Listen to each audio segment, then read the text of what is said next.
چشم آدم میں وقارے آدمی ماتم سے ہے برائے خوشنودیے سرکار سید السعداء، برائے خوشنودیے سرکار سید السعداء، فرزند رسول الثقلین، فاتح کربلا، سردار جوانان جنت، انبیاء کے مددگار، اولیاء کے سردار، امامت کا تیسرا چاند حضرت امام حسین علیہ السلام، بلند تر صلوات۔ اللہم صلی علی محمد رحم اللہ من قرأ الفاتحہ۔ بسم اللہ الرحمن الرحیم، الحمدللہ رب العالمین، الرحمن الرحیم، مالک یوم الدین، ایاک نعبد و ایاک نستعین، اهدنا الصراط الذین انعمت علیہم غیر المغضوب علیہم ولا الضالین۔ لا حول ولا قوة الا باللہ العلی العظیم۔ اعوذ باللہ من الشیطان اللعین الرجیم، بسم اللہ الرحمن الرحیم۔ الحمد للہ الذی لم يتخذ صاحبة ولا ولدا ولم یکن له شریک فی الملک ولم یکن له ولی من الذل وکبرہ تکبیرا۔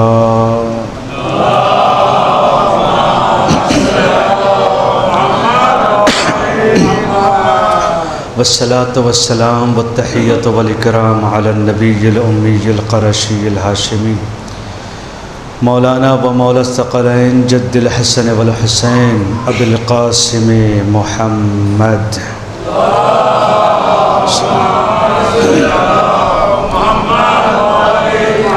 وعلى آلہ الاطیبین الاطہرین المعصومین المظلومین المنتخبین المنتجبین، الذین اذهب اللہ عنہم الرجس وطہرہم تطہیرا۔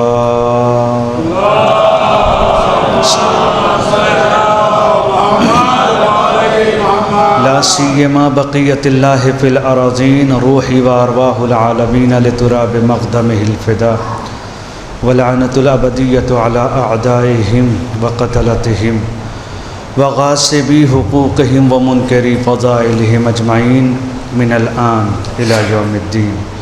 اما بعد فقد قال رسول اللہ صلی اللہ علیہ وآلہ وسلم، من مات ولم يعرف امام زمانہ مات میتۃ جاہلیہ۔ صلوات بر محمد آل محمد۔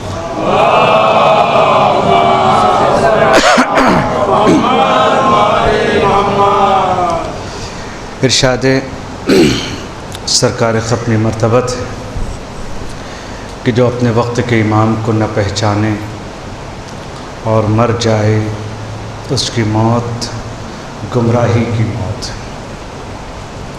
ماہ محرم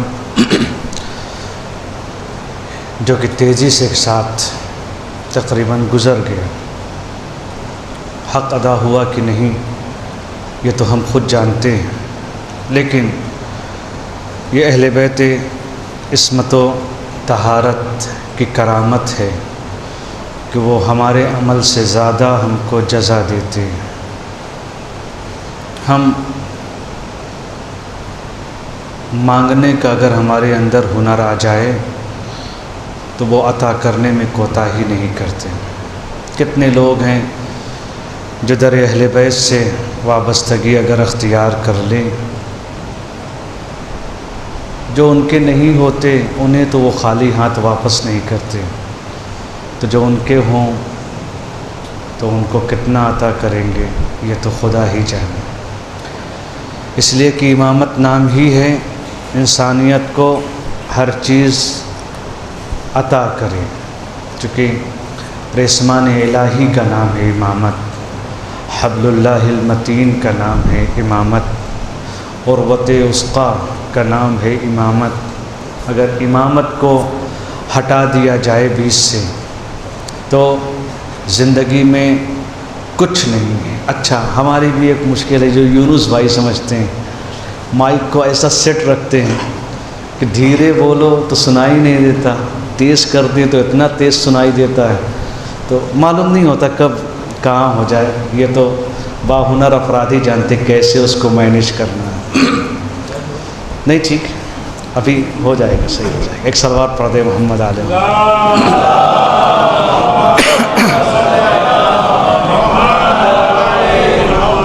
ہماری ذمہ داریاں بہت ہیں، ہماری اتنی ذمہ داریاں ہیں کہ اگر شاید ہم اپنی ذمہ داریوں کو محسوس کر لیں تو ہمیں نیند نہ آئے، لیکن ہم انسان ہیں، بولنے کی عادت ہے، ذمہ داریوں کو محسوس نہ کرنے کی عادت ہے۔ جیسے دنیاوی زندگی میں تو ایسے ہوتا ہے قبلہ، بہت سے لوگ ایسے ہوتے ہیں جو اس لیے کہتے ہیں شادی بیٹے کی کرا دیا جائے، بڑا بگڑا ہوا ہے شاید سدھر جائے۔ چونکہ جب ذمہ داریاں آتی ہیں تو ہم کہیں نہ کہیں سدھر جاتے ہیں، لیکن چونکہ شادی کے بعد اس لیے انسان سدھر جاتا ہے چونکہ ایک سدھارنے والی آ جاتی ہے۔ دنیا میں انسان کیوں نہیں سدھرتا؟ کیونکہ اللہ نے رسی کو ڈھیلی کیا ہوا ہے۔ اگر کوئی آ جائے سدھارنے والا تو شاید وَلِلَّهِ الْحُجَّةُ الْبَالِغَةُ وَلَوْ شَاءَ لَهَدَاكُمْ أَجْمَعِينَ، اللہ کے پاس حجت بالغہ ہے، اگر وہ چاہے تو تم میں سے کوئی گمراہ ہی نہ رہے۔ اللہ ہدایت زبردستی نہیں کرانا چاہتا، ہدایت کسی کو زبردستی نہیں، ورنہ اگر کس کی مجال تھی اگر اللہ چاہتا کہ ہم گناہ نہ کریں اور ہم کر پاتے؟ ہے کسی کی مجال؟ کسی تصور میں ہمارے نہیں ہے کہ اگر اللہ نہ چاہے تو ہم وہ کام کر لیں۔ اللہ اگر ایک لمحے کے لیے آکسیجن کو ختم کر دے تو پھیپھڑے بھی موجود ہوں گے مگر کسی کام کے نہیں ہے، وہ تو اس کا کرم ہے۔ اس نے ہدایت کا راستہ دکھایا ہے، ذمہ داری اور وظیفہ قرار دیا ہے کہ ہدایت کو اپناؤ۔ انا ہدیناہ السبیل اما شاکرا و اما کفورا، ہدایت ہم نے دکھا دی، میری ذمہ داری تھی ہدایت کے راستوں کو دکھانا۔ اب یہ تمہارا کمال ہے کہ تم ہدایت اختیار کر کے شکر گزار بن جاؤ یا ہدایت کا انکار کر کے کافر بن جاؤ، یہ ہماری ذمہ داری ہے۔ اس لیے غیبت اسی چیز کو پیش کرنے کا ایک ذریعہ، غیبت قرآنی سنت ہے، غیبت کوئی ایک نئی چیز نہیں ہے جو ہمارے سامنے آئی ہو اور ہم اس کو جانتے نہ ہو۔ غیبت ایک یقین کا نام ہے، قرآن شروع ہی اسی طریقے سے ہوتا ہے، الف لام میم ذالک الکتاب لا ریب فیہ ھدی للمتقین الذین یؤمنون بالغیب۔ اگر ایمان کو تلاش کرنا ہے، تقوی کی منزل پر جانا ہے تو پہلی شرط یہ ہے غیب پر ایمان رکھنا۔ اگر غیب پر ایمان نہیں ہے تو اس کا مطلب ہماری زندگی، امام غیب تو آج ہوئے ہیں، غیب اس سے پہلے تو تھے۔ دین کی بنیاد جس توحید پر ہے اس توحید میں ہی غیبت پائی جاتی ہے، اس کے بغیر مومن نہیں ہو سکتا انسان، اس کے بغیر تصور عقیدہ نہیں ہے، اس کے بغیر تصور اسلام نہیں ہے اگر انسان کے وجود سے غیبت کو نکال دیا جائے۔ لیکن غیبت میں ہماری ذمہ داریاں کیا ہیں؟ غیبت میں ہماری ذمہ داریاں سونا اور جگنا نہیں ہے۔ مجلسیں اس لیے کی جاتی ہیں جیسے کسی بڑی کمپنی، کسی بڑے ادارے، کسی بڑے محکمے میں میٹنگ رکھی جاتی ہے تاکہ انسان اپنی ذمہ داریوں کو پہچانتا رہے۔ مجلسیں اسی میٹنگ کا نام ہے تاکہ غیبت میں اپنی ذمہ داریوں کو جانتے رہو۔ ایسا نہ ہو کہ ہم سو جائیں، ہمیں معلوم ہی نہیں ہے۔ ایک خواب کا نتیجہ کربلا، بیداری کا نتیجہ غیبت ہونا چاہیے، خواب کا نہیں۔ ورنہ دنیا میں کتنے غیبت میں کیا کرنا ہے کون نہیں جانتا۔ قرآن کا جو آغاز ہے، میں نے آپ کے سامنے سورہ بقرہ پڑھا، اس کی چند آیتیں، قرآن کا آغاز غیبت کے اوپر، قرآن کی داستان غیبت کے اوپر۔ جناب یوسف علیہ السلام کس مقام پر؟ اللہ نے ایسا امتحان یعقوب سے لیا ہے کہ ان کی آنکھیں سفید ہو گئی بیٹے کے غم میں روتے روتے. کتنی دور کے فاصلے پر تھے؟ 18 دن کے فاصلے پر. کل فاصلہ کتنے دن کا؟ کنعان سے لے کر مصر کا فاصلہ 18 دن کا. آج تو ہم گھنٹے میں سفر کر چکے، ہماری گاڑیاں بتاتی ہیں ہم اتنی دیر میں پہنچ جائیں گے. پہلے اونٹ بتاتے تھے کہ بھائی ہم اتنے ہی دن میں پہنچ سکتے ہیں. 18 دن کا فاصلہ.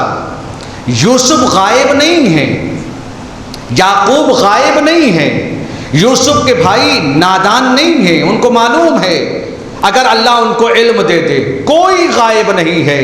بس مشکل کہاں ہے؟ کہا مشکل یہ ہے کہ جس کی تم نے قدر نہیں کی اس کو تمہارے بیچ سے اٹھا لیا ہے، اور کچھ نہیں ہوا. 18 دن کے فاصلے پر. اور جناب یعقوب تو 9 ہی دن میں پہنچ گئے تھے. اتنی تیز. جب انتظار میں شدت پائی جائے اور منتظر کا علم ہو جائے تو پھر انسان فاصلوں کو بھی کم کر دیتا ہے. صلوات پڑھ دیں محمد آل محمد پر.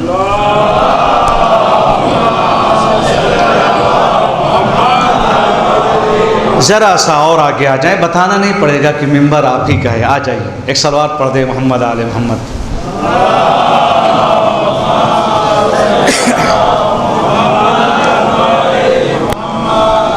غیبت اسی کا نام ہے. 18 دن کے فاصلے پر. کہا یوسف غائب ہیں؟ غائب تو نہیں ہے نا. یعقوب غائب ہیں علیہ اعلیٰ تحیت و ثنا، غائب نہیں ہیں. ان کے بھائی غائب نہیں ہیں. بس کیا ہے؟ کہا ایک یوسف جانتے ہیں، یعقوب کو اللہ نے چھپا کے رکھا ہے کہ بیٹا کہاں ہے. 9 دن کے فاصلے پر، ان کے حساب سے 18 دن کے فاصلے پر. عزیزو، غیبت کا مطلب چھپا چھپی نہیں ہے. غیبت کا مطلب ہے انسان کے اندر وہ کمال نہیں ہے جو اپنے ایمان کو پہچان سکے. ضرورت ہے ہماری زندگی کی یقین کو پیدا کریں. یقین کی ایک مثال آپ کے سامنے دیتا چلوں، اس کے بعد اسی ذمہ دار. یقین کسے کہتے ہیں؟ یقین اس کا نام نہیں ہے کہ ہم خدا سے مانگتے بھی رہیں اور امیدیں بھی نہ ہوں. پتہ نہیں اللہ ہماری سنتا نہیں ہے. بعض اوقات ایسے لوگ، ان کو دیکھیے سب کچھ دے دیا، ہمیں دیکھیے اتنے دن سے دعائیں مانگ رہے ہیں. آپ مصلحتوں کو نہیں جانتے، آپ ذمہ داریوں کو تو نہیں جانتے. یقین پیدا کرو. اللہ کی طرف سے عطا میں کمی نہیں ہے، ادھر لینے میں کمی ہے. اللہ سے مانگو تو صحیح. معمولی سے آپ سب واقعہ جانتے ہیں، بہت سنا ہوا ہے، کتابوں میں ملا کرتا ہے. بارش نہیں ہو رہی ہے نا، بارش نہیں ہو رہی.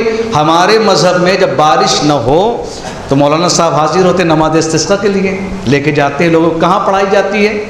جنگلوں میں، کھلے میں. نماز استسقاء یعنی طلب باران، بارش کو طلب کرنے والی دعا نماز، اس کے لیے لے کے جاتے ہیں. بارش نہیں ہو رہی ہے، سارے چلے کس کے لیے؟ مثال کے طور پر قبلہ کے ساتھ. کس لیے؟ بارش کے طلب کے لیے، دعا اور نماز پڑھنے کے لیے. سب چلے مصلی لے کر. اسی مجمع میں ایک بچہ تھا جو تنہا مصلی نہیں، مصلی کے ساتھ چھاتا بھی لے کر چلا. بھائی لوگوں نے بھائی کیا کر رہے ہو؟ سب تو مصلی لے کر جا رہے ہیں، تم مصلی کے ساتھ چھاتا بھی لے کر جا رہے ہو. بچے نے آواز دیا، خدا سے طلب ہوگی تو وہ عطا ضرور کرے گا.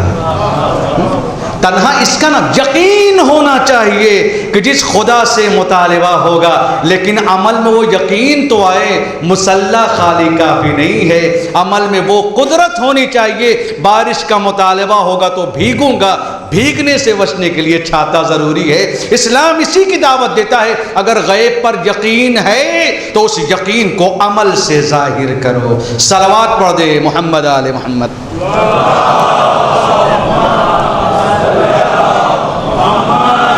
مگر ہماری مصیبت، ہم نہیں سمجھ پاتے اس چیز کو. ہمارے یہاں جو کچھ ہو رہا ہے ہم سے کیا مطلب ہے.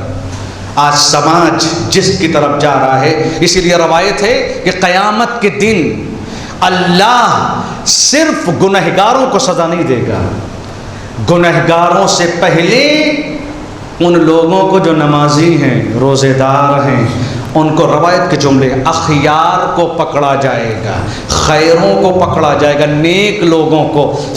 سوال کرنے والے نے پوچھا یہ کیسے ممکن؟ وہ تو خیر تھی مولا. وہ تو نمازی تھے، وہ گناہ نہیں کرتے تھے، وہ روزے رکھتے تھے، وہ فساد نہیں کرتے تھے. کہا نہیں، یہ کچھ نہیں کرتے تھے، مگر ان کے سامنے سماج تباہ ہو رہا تھا، یہ چپ تھے. اسلام نے چپوں کو بھی سزا دی ہے. جو سماج تباہ ہو جائے اور ان کو یہ لگے ہم سے کیا، اسی خاموشی کا نتیجہ تھا کہ مدینے میں نبی کی بیٹی اپنا حق مانگتی رہی، لوگ خاموش تھے. تمہاری خاموشی لوگوں کی عزت اتار سکتی ہے، تمہاری خاموشی لوگوں کی جان لے سکتی ہے، تمہاری خاموشی لوگوں کے حق کو چھین سکتی ہے. خاموشی اگر تمہارے اندر آئی تو جو ظلم کر رہا ہے اس سے پہلے تمہیں سزا دیں گے. کیوں؟ نماز پڑھ رہا ہے، بنی اسرائیل کا ایک عابد، بڑی زوردار نمازیں. آج کل ہمارے ہاں ایمان پہچانا کس سے جاتا ہے؟ نمازوں سے، روزوں سے. یہ ایمان کی پہچان ہوتی ہے. ایمان کی پہچان نماز روزہ نہیں ہے، غیبت میں تو بالکل ہی نہیں ہے. ایمان کی پہچان لوگوں کے ساتھ اچھا برتاؤ کرنا ہے، معاملات اچھے سے کرنا ہے، صحیح سے معاملہ کرنا. یہ نہیں ہے کہ نماز پڑھ لیا کافی ہو گیا. اور نماز اسی لیے کہا گیا آخری دور کی سب سے بڑی نشانیوں میں سے جو بتایا گیا، اگرچہ غیر حتمی ہے لیکن انہوں نے کہا گیا مسجدیں آباد تو ہوں گی مگر لوگوں کے دل ایمان سے خالی ہوں گے. آج دیکھ لیجئے مسجدیں بھری پڑی ہیں نمازیوں سے. اور ایک جملہ میں بتاؤں کہ مسجدوں میں اذان کی آوازیں بڑی زور سے ہوں گی، مسجدوں میں نماز تو ہوگی، لوگ جائیں گے مسجدوں ہی میں بیٹھ کے غیبت کریں گے. آخری وقت کی نشانیوں میں سے بھئی کیا ہے؟ کس لیے؟ مسجد تو بن گئی، کروڑوں لگا کر مسجدیں بنائی جا رہی ہیں. مسجد بن گئی. مسجد بناؤ، اپنے آپ کو اس میں لے جا کر آباد کرو، لیکن مسجد میں خدا نہیں رہتا، خدا تمہارے دلوں میں ہونا چاہیے. ایسے ماحول کو بناؤ کہ مسجدیں عبادت کی جگہ بنے، مسجدیں مومنین کے لیے دشمن سازیوں کی جگہ نہ بنے. مسجدوں میں عبادت کرو، اس حال میں عبادت کرو کہ جب نکلو تو پاکیزہ ہو کر. مسجدوں کو غیبت کی جگہ، جھوٹ کی جگہ، تہمت کی جگہ، بہتان کی جگہ یہ بناؤ گے تو یقیناً یہ نماز ہی آپ کے لیے مصیبت لائے گی. صلوات پڑھ دیں محمد آل محمد پر.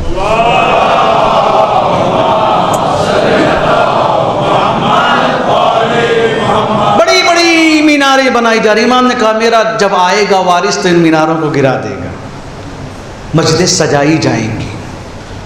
جن مسجدوں کو دیکھ کر خدا یاد آنا چاہیے، ابھی ان مسجدوں کو دیکھ کر اس کے جو ہے معمار اور آرکیٹیکٹ یاد آتے ہیں. کس نے بنائی ہے اتنی عالیشان مسجد؟ جو مسجدیں اللہ کا ذکر نہ دے سکیں وہ مسجدیں کیا دیں گی؟ بڑی عبادت، عبادت معیار بن گئی، عبادت کر رہا ہے وہ. کیسی عبادت؟ مصلی پر کھڑا ہوا ہے، نماز پہ نماز، نماز پہ نماز. 2 بچے اسی کے سامنے، کتاب امر بالمعروف، 2 بچے اسی کے سامنے ایک پرندے کو لیے ہوئے ہیں، اس کے بال نوچ رہے ہیں، پر نوچ رہے ہیں. اللہ کو نہ ظلم پسند ہے نہ اللہ کو ظالم پسند ہے. نہ اللہ اپنے بندوں کے اوپر ظلم کرتا ہے، نہ اس کو کوئی یہ نہ سوچے کہ نماز پڑھنے کے بعد ہمیں ظلم کرنے کی پرمٹ مل جاتی ہے. نماز پڑھ رہا ہے، اس کے سامنے پرندے کے اوپر ظلم ہو رہا ہے. اللہ نے حکم دیا زمین کو اسے نگل جا. وہ نماز کس کام کی جو لوگوں کو ظلم سے نہ بچا سکے. صلوات پڑھ دیں محمد آل محمد پر.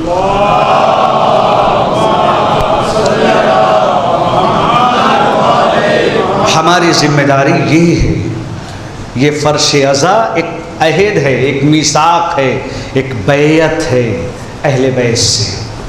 اور یہ فرش ازا سے بہتر کوئی، اللہ نے ہم کو ایسا منبر دیا ہے، اللہ نے ہم کو یہ ایسی رونق دی ہے کہ یہاں پر ہم دین کہاں ہے؟ ابھی بتایا نا کہ مسجدیں ہوں گی مگر اس میں دین نہیں ہوگا. کیوں نہیں ہوگا بھائی؟ اس لیے کہ اہل بیت کا نام ہم نے لیا.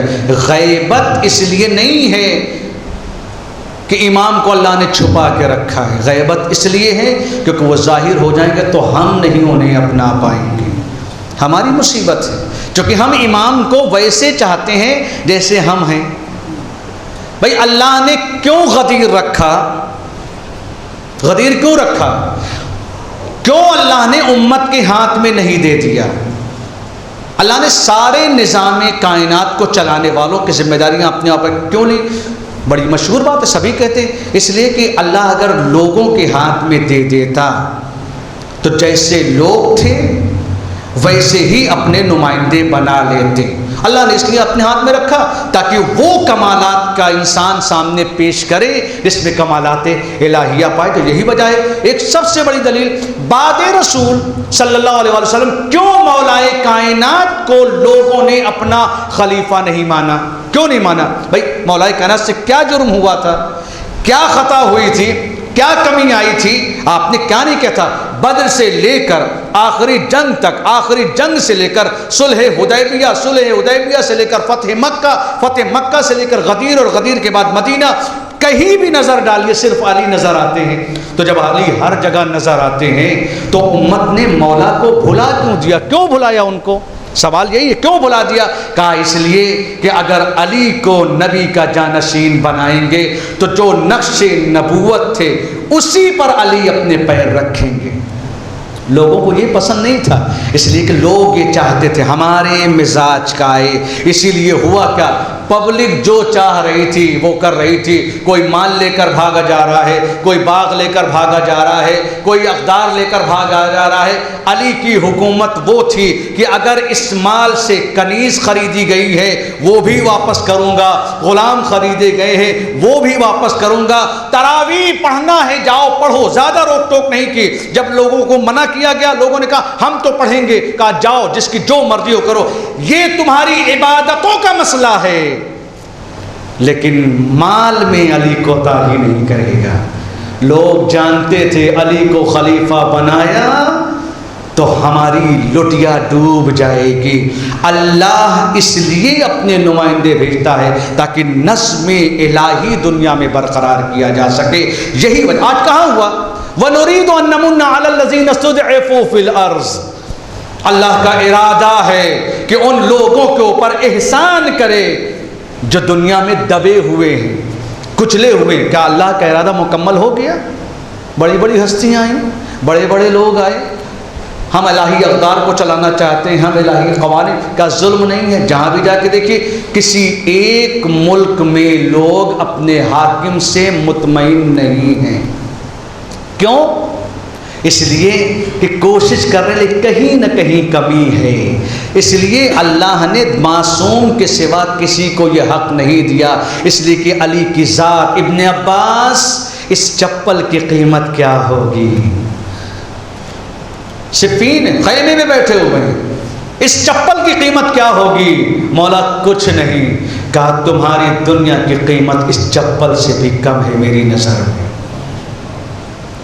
جو علی چپل سی کے پہنتا ہو وہ علی دنیا کو طلاق ہی دے گا اور کیا کرے گا؟ صلوات پڑھ دے محمد آل محمد پر۔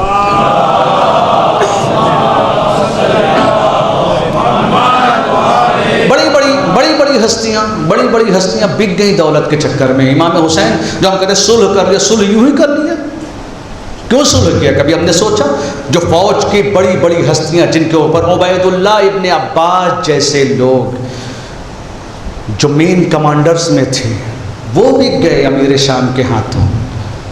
جنگیں، توجہ چاہتا ہوں، جنگیں خالی چیف اینڈ کمانڈر نہیں لڑتا ہے، جنگ لڑنے کے لیے لشکر چاہیے۔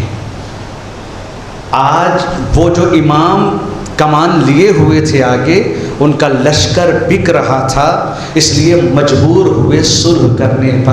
آج ہم ہیں کسی کا لشکر، ہمیں اپنے اوپر کھرا اترنا ہے۔ کہیں ایسا تو نہ ہو کہ امام آ جائیں اور ہم بک جائیں؟ کہیں ایسا تو نہیں ہے کہ امام آواز دیں اور ہمیں دنیا روکتی رہے؟ ابھی تو اعلان ہوا ہے، کل پہنچیں گے۔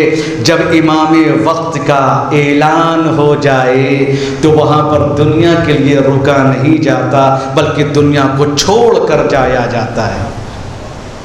اس معیار کی اگر واقعاً کسی کے اندر شدت ہے تو پھر کیوں معصومین علیہ السلام نے فرمایا، بڑی توجہ چاہوں گا، کہ جب غیبت آئے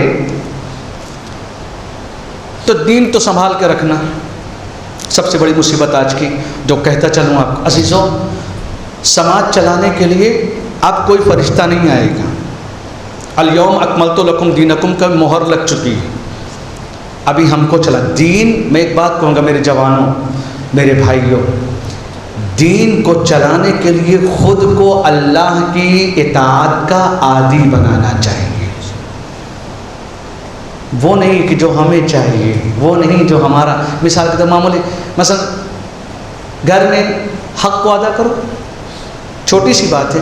کون انسان ہے جو اپنے ماں باپ کے حق کو ادا نہیں کر سکتا؟ کون ہے جو اپنی بیوی اور بچوں، قرآن کیا کہہ رہا ہے؟ قوا انفسکم واہلیکم نارا، اپنے آپ کو اور اپنے خاندان والوں کو، گھر والوں کو جہنم سے بچاؤ. کیا مطلب ہے؟ اچھا کھانا کھلانے سے جہنم سے بچ جائیں گے؟ اچھے کپڑے پہنانے سے جہنم سے بچ جائیں گے؟ کہا ہدایت کی باتیں بتاؤ. اگر میری بیٹی صحیح حجاب کر کے گھر سے نہیں جا رہی ہے، میری ذمہ داری ہے. اگر میری بیوی حجاب نہیں، میں ماروں پیٹوں، یہ انسان کا کمال نہیں ہے. اسلام تو اخلاق کا مذہب ہے. ڈنڈے تو وہ اٹھاتے ہیں جن کے پاس دلیل نہیں ہوتی. ہمارے پاس دلیلیں موجود ہیں. وہ دوسرے مسلمان ہوں گے، مانو ورنہ گردن کاٹ دیں گے. اسلام نہیں. اسلام تو اس چیز کا نام ہے، علی جیسے نمائندہ حق کی بیعت بھی اگر وقت کا خلیفہ کا بیٹا بھی نہیں کر رہا ہے کہ جانے دو، علی کی بیعت دل سے ہوگی. ہاتھوں کے رکھ دینے کا نام بیعت نہیں ہے. کیا مطلب ہے؟ کہ جن کے پاس دلیل نہیں ہوتی وہ اور تھے جنہوں نے بیعت کی خاطر ظلم کیے. علی ظلم کو مٹانے والی ذات کا نام ہے، ظلم کرنے والی نہیں. ہماری ذمہ داری ہم اپنے بیوی بچوں کو بتائیں حجاب کیا ہے، حجاب کسے کہتے ہیں. کوئی دنیا میں بے حجاب نہ رہ جائے اگر گھر کا مرد باغیرت ہو جائے. مشکل مردوں کی، خواتین کو ہم کچھ نہیں کہتے، وہ تو معصوم ہوتی ہیں، ان کی ذمہ داری ہمارے اوپر دی گئی ہے. ہم کو ہماری ذمہ داری ان کے ہاتھوں میں نہیں ہے. وہ آخری زمانے کے اگر سے صفات ہیں، لوگ اپنی بیویوں کی اطاعت کریں گے. اطاعت محبت کریے، محبت اطاعت نہ کریے. کیوں نہ کریے؟ اطاعت اس لیے کیونکہ ان کو صحیح معلوم، اللہ نے سرپرست نہیں بنایا. ہماری ذمہ داری ہے میری بیوی کیا پہن رہی، مگر ہمیں تو خود ہی ہوڑ لگی رہتی ہے کہ فلاں کی بیوی سے زیادہ تم خوبصورت لگو، وہ ویسا پہنتی ہے تم ایسا پہنو. صلوات پڑھ دیں محمد آل محمد پر.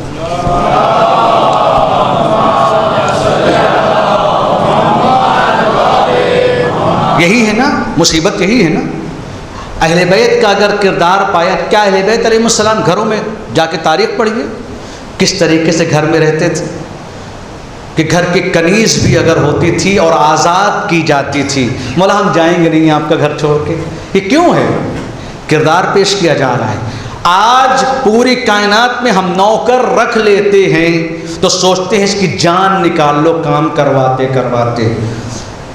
یہی ہے نا، کھڑی ہو جائیں گے. گھر کی جو مالکہ ہوتی ہیں وہ وہاں پہ ایک ایک چیز کے اوپر نظر رکھتی. مطلب اگر 5,000 اس کی سیلری ہے تو ایک ایک چونی تک اس سے نکال لینا ہے. یہی ہے نا. اسلام کیا کہتا ہے؟ جو کنیز ہے گھر کی، اس کی تربیت ایسی ہوئی، فضا ایک وقت تم کام کرو گی، ایک وقت ہم کام کریں گے. تو پھر جب انسان سازی پر زور دیا جائے گا تو وہ کنیز بھی اگر کربلا زہرا سلام اللہ علیہ کے بعد آئے گی دنیا میں تو 40 سال تک صرف قرآنی لہجہ ہوگا اور فضا ہوگی. چونکہ ان کا کمال انسان سازی ہے، ان کا کمال انسان کو بنانا ہے. اگر انسان نے خود کو پہچان لیا تو سب کچھ مل گیا. آخری زمانے میں کیا کرو گے؟ کہا ہماری محبت رکھو گے اور ہمارے دشمنوں سے نفرت. ابھی کچھ پرابلمس آ رہی ہیں کہیں کہیں. ہم اتنے ڈپلومیٹک ہوتے جا رہے ہیں کہ دوست اور دشمن کو کلیئر کر ہی نہیں رہے ہیں. کیوں بھائی؟ کیوں نہیں کر رہے ہو؟ کیا معاذ اللہ ہم زیادہ سمجھدار ہو گئے؟ کیا لڑائی کیا ہے؟ لڑائی کرنے کا نام تو نہیں اسلام. کیا ہم زیادہ معاذ اللہ ہماری عقلیں اہل بیت کی عقلوں سے زیادہ ہیں؟ کیوں بار بار کہا جا رہا ہے، کیوں کہا گیا ہر جگہ پر کہ ہمارے دشمنوں کو پہچانو، ہماری محبت رکھو، ان سے نفرت رکھو. اے اہل بیت نبوت، آپ تو دنیا میں محبت دینے کے لیے آئے ہیں، نفرتوں کی بات کیوں کرتے ہیں؟ سوال اٹھے گا نا بھائی. آپ کا تو کیمرہ امین بھائی پوری طریقے سے ہم کو تو کیچ کر رہا ہے، چھوڑے گا نہیں، جو کچھ بول رہا ہوں پوری طریقے سے ریکارڈ ہوتا جا رہا ہے. بھائی کس لیے؟ اہل بیت تو محبت بانٹنے آئے ہیں، اہل بیت تو پہچاننے کے لیے، پہچانوانے کے لیے آئے ہیں. کن تو کنزن مخفیہ فاحببت ان اعرف فخلقت خلقا، میں تو چھپا ہوا خزانہ تھا. اللہ تو محبت ہے. اللہ نے اہل بیت کو خلق کیا تاکہ وہ پہچانا جائے. تو اللہ کی محبت کو پہچانوانے والے اہل بیت دشمنوں سے نفرت کی باتیں کیوں کر رہے ہیں؟ کہا اس لیے ہمیں کسی کی محبت کی ضرورت نہیں ہے، ہمیں کسی کی نفرت کی ضرورت نہیں ہے. قرآن پڑھو، ابدیت کا معراج قرآن کی تلاوت کرنا ہے. الحمدللہ رب العالمین الرحمن الرحیم مالک یوم الدین ایاک نعبد و ایاک نستعین اہدنا الصراط المستقیم. قرآن آ کر رکا یہاں پر، ہمیں صراط مستقیم پر باقی رکھ، کیونکہ ہم رکھنے والے ہیں، مانگنے والے نہیں. ترجمے الگ، کوئی کہتا ہے صراط مستقیم کی راستہ ہم کو دکھا، ہم کہتے ہیں اس کے اوپر قائم رکھ. لیکن کن کا راستہ؟ صراط الذین انعمت علیہم، ان کا راستہ جس پر تو نے نعمتیں نازل کی. غیر المغضوب علیہم ولا الضالین، نہ ان کے اوپر غضب نازل ہوا ہے، نہ یہ گمراہ لوگ ہیں. قرآن تو یہی کہہ رہا ہے. اب بتائیے، قرآن نے دو کردار پیش کیے. ایک کردار جو صراط مستقیم پر گامزن ہے، جو صراط مستقیم کو پیش کر رہا ہے. ایک کردار جو دوسرا ہے اس کے مقابلے والے، وہ جو صراط مستقیم سے دور ہے، جن کے اوپر اللہ کا غضب نازل ہوا ہے، جو گمراہ لوگ ہیں. اب یہ صراط مستقیم ہے کیا؟ امام سجاد نے بڑھ کر کہا نحن ابواب اللہ، نحن الصراط المستقیم، ہم ہیں اللہ کے دروازے، ہم ہیں صراط مستقیم. اللہ کے جو یہ نمائندے ہیں، یہ دوستی اور دشمنی کو نہیں پیش کر رہے ہیں، یہ راستہ بتا رہے ہیں. ہمارے راستے پر چلو گے، یہ راستہ الہی اقدار تک لے کے جاتا ہے. ہمارے دشمنوں کے راستے پر چلو گے تو یہ شیطان کے راستے تک لے کے جاتا ہے. صلوات پڑھ دیں محمد آل محمد پر.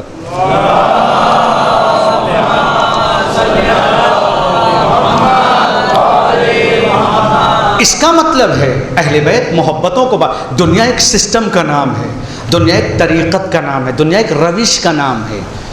آج ہمارے جس دور سے ہم گزر رہے ہیں اتنا آسان نہیں. محبت، میں نے کہا محبت وہ شے ہے، دین ان الدین عند اللہ الاسلام، اللہ کے نزدیک صرف اسلام ہے جو دین ہے. اسلام میں کیا ہے؟ نام ہی جس کا اسلام ہو، کا جس میں انسان سلامت ہو ظاہری نجاست سے اور اندرونی نجاست سے. اللہ نے اس کی ذمہ داری کس کو دی؟ کہا ان کو دیا جن کی طہارت کی ذمہ داری اللہ نے خود لے لی. اب اس میں کسی نجس کا، قرآن کی ذمہ داری کس کو دی؟ کہ اللہ یمسہ الا المطہرون، اس کو چھوئے گا بھی وہی جو پاک ہوگا. یہ والا وضو والا نہیں جن کو ہم نے پاک کیا ہے. یہی وجہ ہے کہ جب قرآن کی تفسیر کی بات ہوتی ہے ہم کہتے ہیں وہ تفسیر جو تمہاری عقلوں سے ہو، اللہ تمہارے اوپر بھی لعنت کرے، تمہاری تفسیر پر بھی لعنت کرے. وہ تفسیر محترم ہے جس تفسیر کو اہل بیت سے لیا جائے، کیونکہ اہل بیت جانتے ہیں قرآن کیا ہے. قربانی مانگتا ہے دین، اور جب قربانی مانگتا ہے تو پھر ہمیں ہر وقت قربانی دینے کے لیے تیار ہونا چاہیے. دین اتنی سختی کا نام نہیں. ہم جو سوچ لیتے ہیں کہ یہ نہ کرو وہ نہ کرو، مثلا بہت سے لوگ ہوتے ہیں جو ہمارے میں جو گٹکا، ماوا، پان، سگریٹ ایسے لوگ جو استعمال کرتے ہیں، آپ لوگ ضرور سوچتے ہوں گے جو نہیں کھاتے وہ کیسے رہتے ہیں. بھائی کھانے والا تو یہ سوچتا ہوگا نا مزہ تو ہمیں زندگی کا ہے، جو نہیں کھاتے ان کو کیا مزہ آ رہا ہے. لیکن ذرا جو نہیں کھاتے ان سے پوچھیے، وہ کہتے ہیں اصل مزہ تو ادھر ہے. ہر انسان اپنے اعتبار سے فیصلے کرتا ہے نا. لیکن آپ سوچیں اب حقیقت میں کس کے ساتھ؟ کہا جو پان اور ماوے والے ہوتے ہیں، اگر رات میں ایک پڑیا بچی ہو اور رات میں ان کو جگنا ہو تو چاہے 10 کلومیٹر دور ان کو ملتا ہو ماوا، گاڑی سٹارٹ کر کے لے کے جائیں گے. کیوں؟ کہا جب تک وہ نہ آئے گا ہمیں سکون نہیں ملے گا. بعض تو ہمارے دوست ایسے ہوتے ہیں, اے مولانا بہت ٹینشن میں تھے نا اس لیے سگریٹ پینا شروع کر. سگریٹ سے ٹینشن دور ہو جاتی ہے. سگریٹ سے کون سی ٹینشن دور ہوتی ہے, بلکہ ایک ٹینشن بنا دیتی ہے. کل تک سکون سے سوتے تھے, اب تو بغیر سگریٹ کی نیند بھی نہیں آتی. صلوات پڑھ دیں محمد آل محمد پر.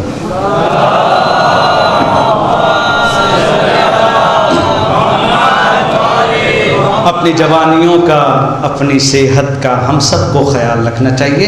میں ایک بات کہوں گا, ہم انسان ہیں, ہم مالک نہیں ہیں اپنے جسم کے, ہے نا.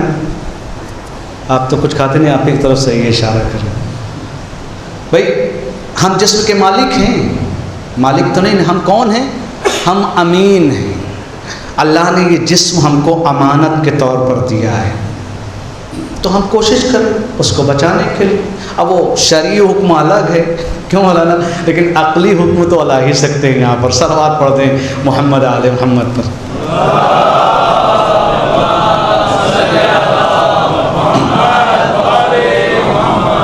دین قربانی مانگتا ہے. اگر اللہ کے حکم کے سامنے, ابھی تو الحمدللہ کوئی شرعی حکم تو ہے نہیں, آپ لوگ, آپ کو مزہ ادھر آ رہا ہے تو آپ ادھر مزہ لیں, ہمیں ادھر مزہ آ رہا ہے تو ہم ادھر لیں گے. حلال جو کچھ اللہ نے حلال قرار دیا وہ کھاتے پیتے رہیں, بس یہ ہے کہ اپنی صحت کا خیال رکھیں.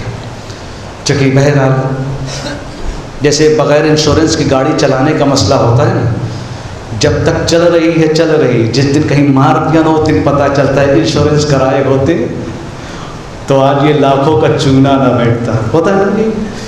تو انشورنس کرائے رہیں اپنے جسم کا بھی, تاکہ کہیں اگر ٹکر ہو تو بچے رہ جائے. دین قربانی کا نام ہے. اگر ہمیں امام زمانہ علیہ الصلوۃ والسلام کی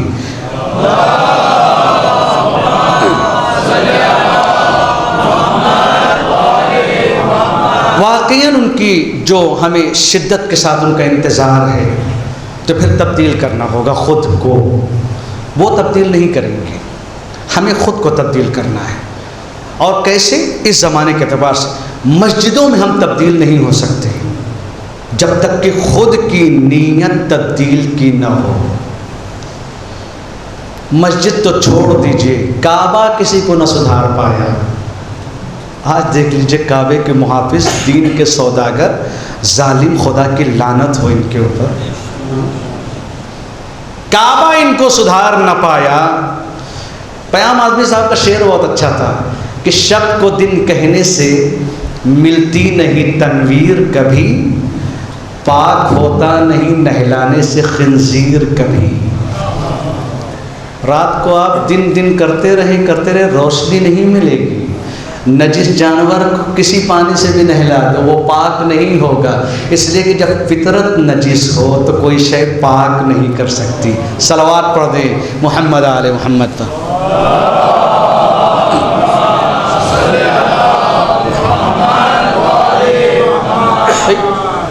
کہاں وہ 12 مہینہ میرے خیال سے آب زمزم ہی پیتے ہوں گے. اس کے بعد صحیح بھی صفا و مروہ.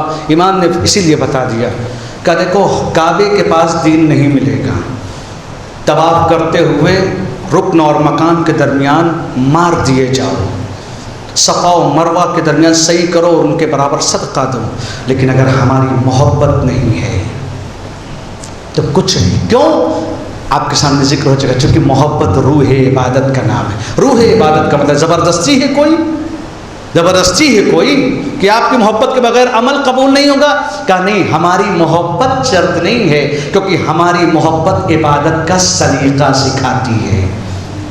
تو ہماری محبت جب ہوگی تو تمہیں عبادت کرنا آئے گا, ورنہ قرآن کے ذریعے. امام نے یہ تو کہا تھا جب ان جاہلوں نے, ستمگاروں نے قرآن کو نیزے پر بلند کر دیا تو امام کے رکاب میں لڑ کر لڑنے والے, تلواریں لے کر لڑنے والے, مولا اب آپ روک دیجئے جنگ. کہا کیسی بات کر رہے ہو, میری بات کو نہیں سن رہے ہو, کاغذ کے قرآنوں کی طرف جا رہے ہو.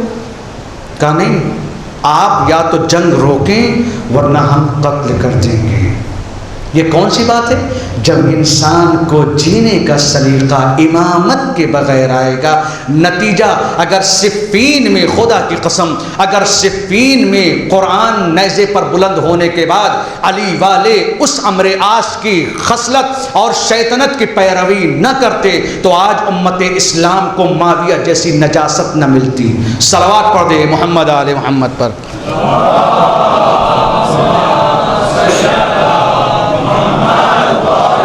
مگر ہم سادے لوگ ہیں نا، ہم سادے لوگ، ہمیں کچھ نہیں، وہ بھی یہ بھی، تو پھر لڑائی کس بات کی؟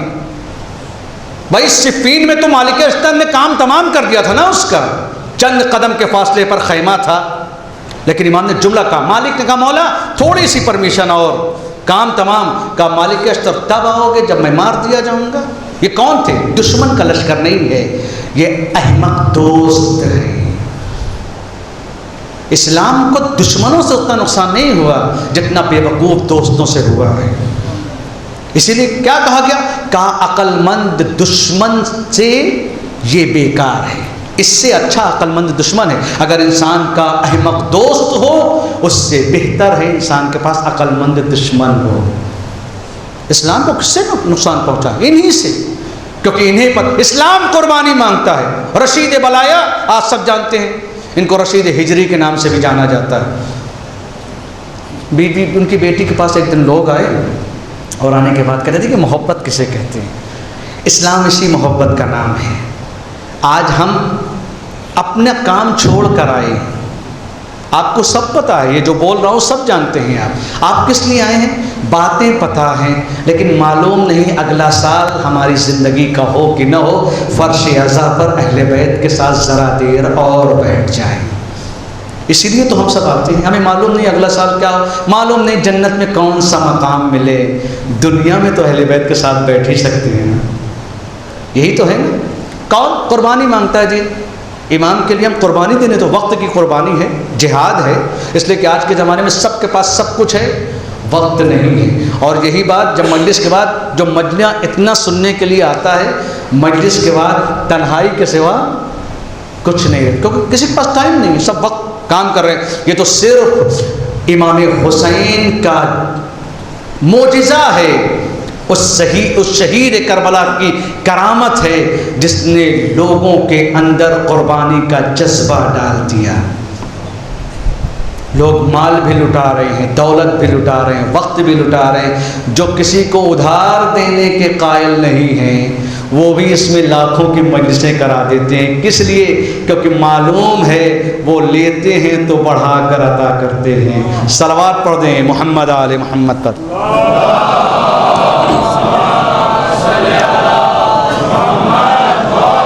رشید بلایا بیٹی کے پاس آئے، لوگ اپنے بابا کی کچھ داستان بتاؤ۔ رشید بلایا وہ ہیں جن کو عشق علی میں ہاتھ پیر اور اپنی زبان دینی پڑی ہے۔ کہا میرے بابا یہ کہتے تھے عزیزو، حادثے کا ہو جانا الگ بات ہے، لیکن اپنی مصیبتوں کا علم ہو اور اس کے باوجود ایمان سلامت رہے، یہ الگ بات ہے۔ رشید تمہیں میری محبت میں تمہارے ہاتھ پیر کاٹ لیے جائیں گے، تمہاری زبان کاٹ لی جائے گی۔ اب رشید کا عالم یہ ہے کہ انتظار ہے کہ کب میرے ہاتھ پیر کٹیں عشق علی میں۔ عشق قربانی مانگتی ہے، عشق کامی، عشق قربانی ہمیشہ مانگا ہے اس نے۔ ابن زیاد نے بلوایا ان کو، کہا عشق علی چھوڑ دو، کہا اسی ایک دن کا تو انتظار تھا، آج میں عشق علی چھوڑ دوں؟ کہا اگر چھوڑو گے نہیں تو ہاتھ پیر کاٹ لیے جائیں گے۔ کہا تو آج بتا رہا ہے، میرا مولا پہلے ہی بتا کے جا چکا ہے۔ کہا کہو اور کیا کہا تمہارے مولا نے؟ کہا ہاتھ پیر کٹیں گے اور میری زبان کٹے گی۔ کہا چلو ٹھیک ہے، ہاتھ پیر کاٹتا ہوں، زبان چھوڑ دیتا ہوں۔ ہاتھ پیر کٹے ہیں، کون ہے ہمارے میں سے؟ آج کا دور تو یہ ہے، اپنا تو چھوڑ دیجئے، امام کا مال بھی ادا نہیں کرنا چاہتے لوگ، اپنا مال تو چھوڑ ہی دیجئے۔ وہ تو اور جیسے بہت اچھا شعر ہے کہ مال اسلام نے بانٹا تو چلی بھیڑ کی بھیڑ، خون اسلام نے مانگا تو 72 نکلے. صلوات پڑھ دیں محمد آل محمد پر.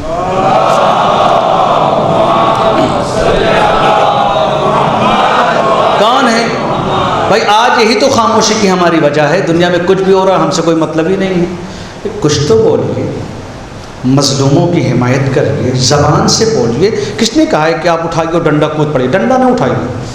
جہاں پر ڈنڈا اٹھانے میں شبہہ ہو روک دیجیے. آپ زبان سے بولیے.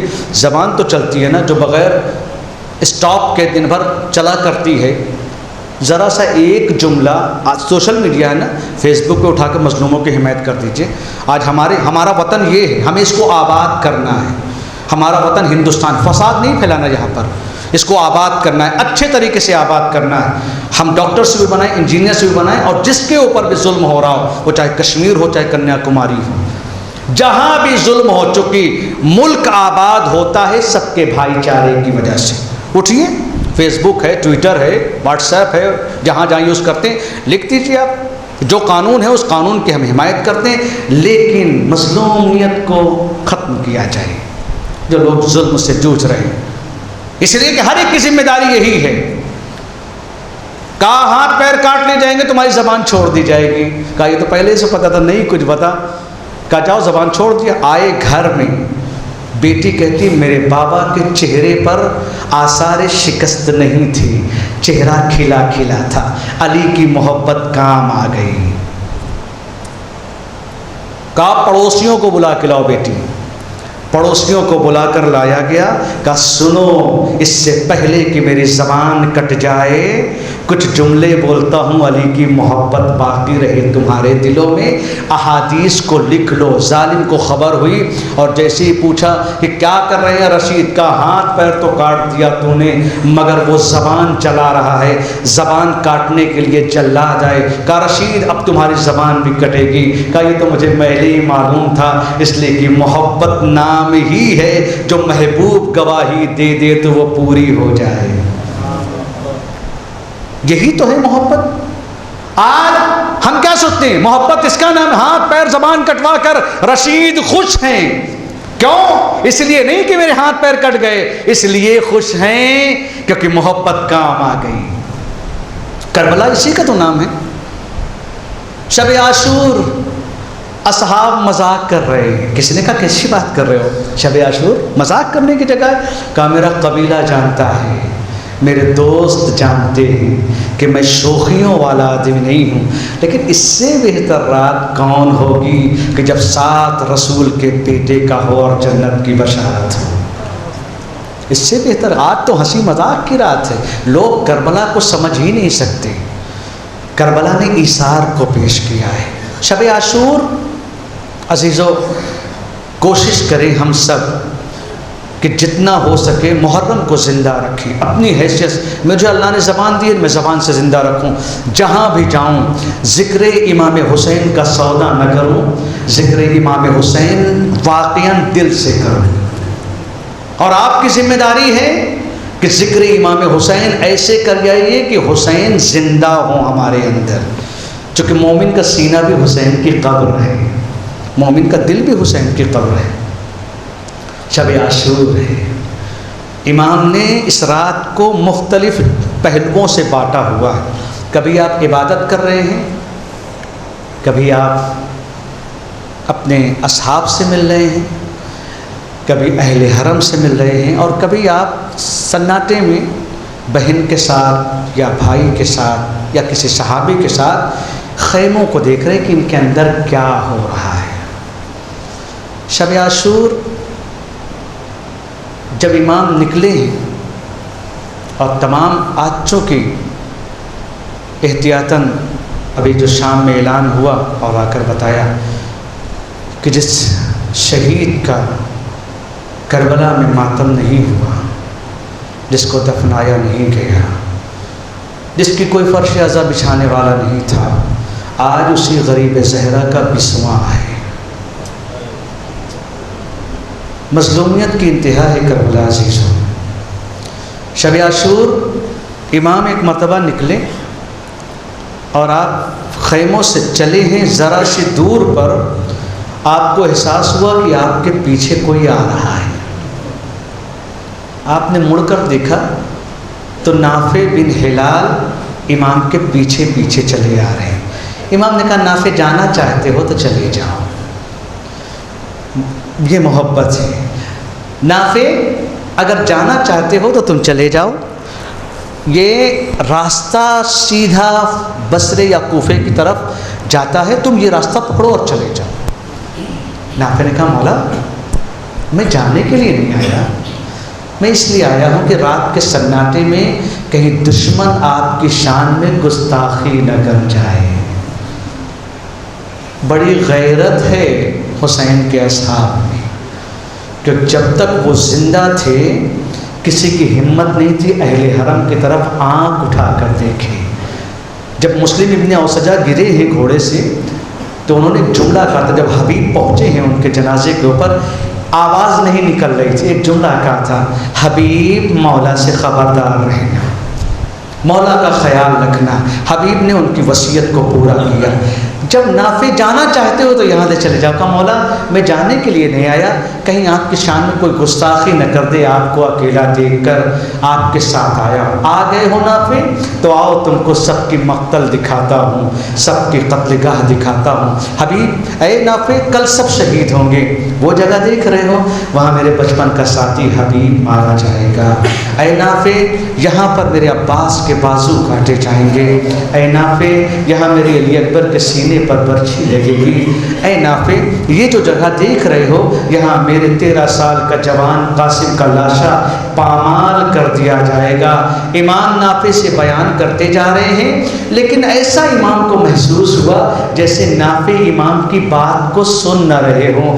نافع میں تم کو سب کی بشارتیں دے رہا ہوں اور تم سن نہیں، مولا میں سن رہا ہوں۔ نافع سے پھر امام بولتے جا رہے ہیں، لیکن جب امام نے کہا نافع تم میری بات کو توجہ سے نہیں سن رہے ہو، کہا مولا جب آپ بول رہے ہیں تو اس نشیب سے ایسا لگتا ہے کسی بیوی کے رونے کی آواز آ رہی ہے۔ اے مولا کسی بیوی کے رونے کی آواز آ رہی ہے۔ اے نافع وہ میری ماں زہرا ہے جو نشیب میں کل میرا انتظار کرے گی، میرا سر اسی کے زانوں پر کاٹا جائے گا۔ اجرکم اللہ۔ ہاں روز عاشور آ گئی، ایسی صبح قیامت کی صبح ہے، ایسی صبح تاریخ نے نہیں دیکھا۔ پیاسے پہ عجب وقت قیامت کا پڑا ہے، ایک لاش ابھی لایا ہے، ایک لینے چلا ہے، ایک جنازہ رکھا، دوسرے کی آواز آ گئی، اسے لے کر آئے، اس کی آواز آ گئی، امام سب کو لائے۔ اب امام کے پاس کوئی لانے کو نہیں ہے۔ ایک مرتبہ امام کا پورا بدن زخمی ہے، زینب مجھے عابد بیمار سے رخصت ہونا ہے، اے زینب مجھے میرے بیٹے سے رخصت ہونا ہے۔ امام آئے، شہزادی زینب نے ایک مرتبہ بھتیجے کا شانہ ہلایا، اے عابد بیمار آنکھیں کھولو۔ عابد بیمار نے آنکھیں کھولی، اب جب دیکھا ہے تو باپ کو پہچان نہیں پائے، باپ خون میں تر ہے، پورا بدن زخمی ہے۔ اے بابا خیر تو ہے، اے عابد بیمار میں آخری رخصت کو آیا ہوں۔ اے بابا چچا عباس کہاں ہے؟ اے بابا علی اکبر کہاں ہے؟ اے عابد بیمار اب یاد نہ کرو، بس اتنا سمجھ لو مردوں میں یا تم زندہ ہو یا میں زندہ ہوں۔ اے عابد بیمار میں آخری رخصت کے لیے آیا ہوں، اتنا سننا تھا۔ سید سجاد بستر سے اٹھے، پھوپھی زینب کو سہارا لیا، اے پھوپھی اماں میرا ڈنڈا لے کر آئیے، میری تلوار لے کر آئیے۔ ارے بیٹا کیا چاہتے ہو؟ اے پھوپھی اماں عصا کا سہارا لوں گا، بابا سے دفاع کروں گا۔ حسین نے امانتیں دی، ذمہ داریاں سونپی، چلے مقتل کی طرف۔ ہائے کمر ٹوٹی ہوئی، آنکھوں سے کچھ دکھ نہیں رہا ہے، پورا بدن خون سے رنگین ہے۔ ایک مرتبہ حملہ کیا، اے فوج اشکیا تو نے میرے اصغر کو مار دیا، میرے علی اکبر کو مار دیا۔ جنگ کرتے کرتے ایک مرتبہ سیدہ کا لال پشت ذوالجناح سے زمین کی طرف چلا، شبر نے آستینیں الٹی، چھری نکالی، پتھر پر مارتا ہوا حسین کا گلا کاٹنے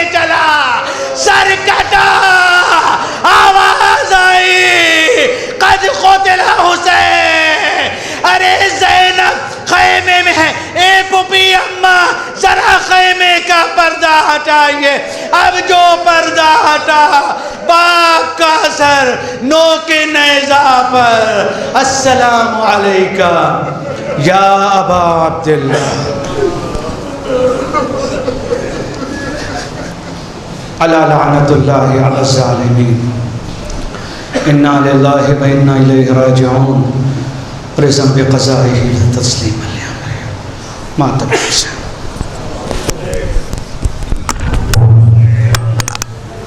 Yeah.